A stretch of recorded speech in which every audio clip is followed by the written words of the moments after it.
As long as I'm President of the United States, Iran will never be allowed to have a nuclear weapon. Good morning. I'm pleased to inform you the American people should be extremely grateful and happy. No Americans were harmed in last night's attack by the Iranian regime. We suffered no casualties. All of our soldiers are safe, and only minimal damage was sustained at our military bases. Our great American forces are prepared for anything. Iran appears to be standing down, which is a good thing for all parties concerned and a very good thing for the world.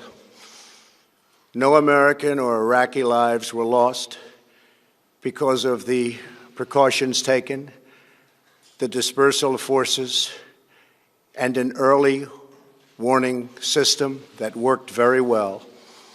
I salute the incredible skill and courage of America's men and women in uniform. For far too long, all the way back to 1979 to be exact, nations have tolerated Iran's destructive and destabilizing behavior in the Middle East and beyond. Those days are over. Iran has been the leading sponsor of terrorism, and their pursuit of nuclear weapons threatens the civilized world. We will never let that happen.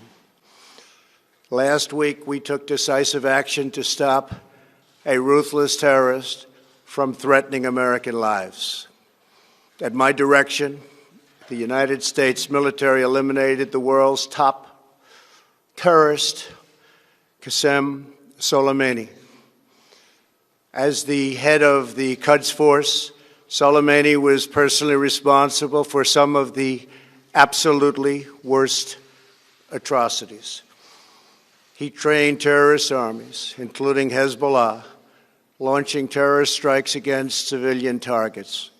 He fueled bloody civil wars all across the region. He viciously wounded and murdered thousands of U.S. troops, including the planting of roadside bombs that maim and dismember their victims. Soleimani directed the recent attacks on U.S. personnel in Iraq that badly wounded 4 service members and killed 1 American, and he orchestrated the violent assault on the U.S. Embassy in Baghdad.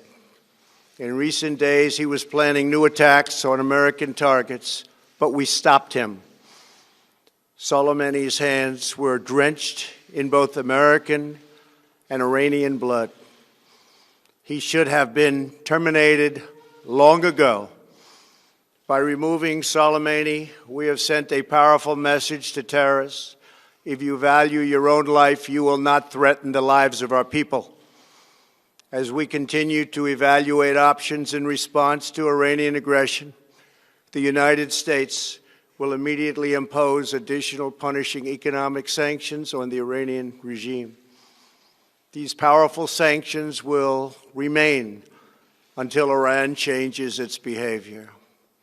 In recent months alone, Iran has seized ships in international waters, fired an unprovoked strike on Saudi Arabia, and shot down 2 U.S. drones. Iran's hostilities substantially increased after the foolish Iran nuclear deal was signed in 2013, and they were given $150 billion, not to mention $1.8 billion in cash. Instead of saying thank you to the United States, they chanted death to America. In fact, they chanted death to America the day the agreement was signed. Then Iran went on a terror spree, funded by the money from the deal, and created hell in Yemen, Syria, Lebanon, Afghanistan, and Iraq. The missiles fired last night at us and our allies were paid for with the funds made available by the last administration. The regime also greatly tightened the reins on their own country, even recently killing 1,500 people at the many protests that are taking place all throughout Iran. The very defective JCPOA expires shortly anyway and gives Iran a clear and quick path to nuclear breakout. Iran must abandon its nuclear ambitions and end its support for terrorism. The time has come for the United Kingdom, Germany, France, Russia, and China to recognize this reality. They must now break away from the remnants of the Iran deal, or JCPOA. And we must all work together toward making a deal with Iran that makes the world a safer and more peaceful place. We must also make a deal that allows Iran to thrive and prosper and take advantage of its enormous untapped potential. Iran can be a great country. Peace and stability cannot prevail in the Middle East as long as Iran continues to foment violence, unrest, hatred, and war. The civilized world must send a clear and unified message to the Iranian regime. Your campaign of terror, murder, mayhem will not be tolerated any longer. It will not be allowed to go forward. Today, I am going to ask NATO to become much more involved in the Middle East process. Over the last 3 years, under my leadership, our economy is stronger than ever before, and America has achieved energy independence.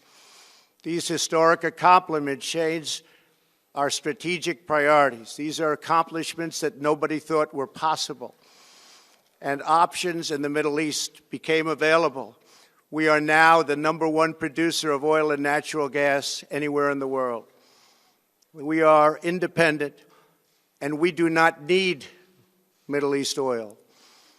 The American military has been completely rebuilt under my administration at a cost of $2.5 trillion.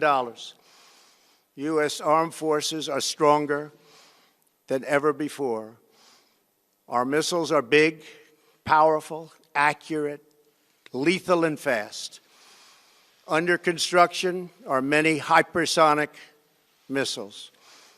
The fact that we have this great military and equipment, however, does not mean we have to use it.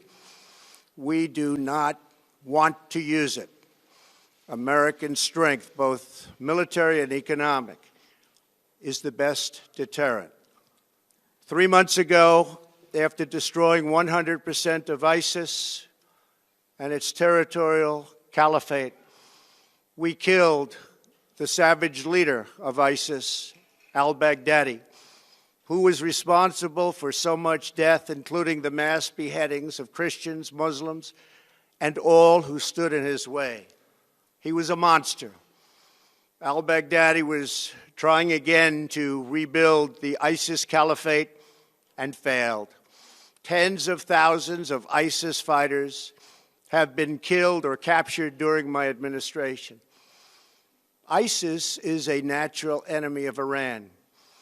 The destruction of ISIS is good for Iran, and we should work together on this and other shared priorities. Finally, to the people and leaders of Iran, we want you to have a future, and a great future, one that you deserve, one of prosperity at home and harmony with the nations of the world. The United States is ready to embrace peace with all who seek it. I want to thank you, and God bless America. Thank you very much. Thank you. Thank you. Thank you, sir. Mr. President, have it all be well.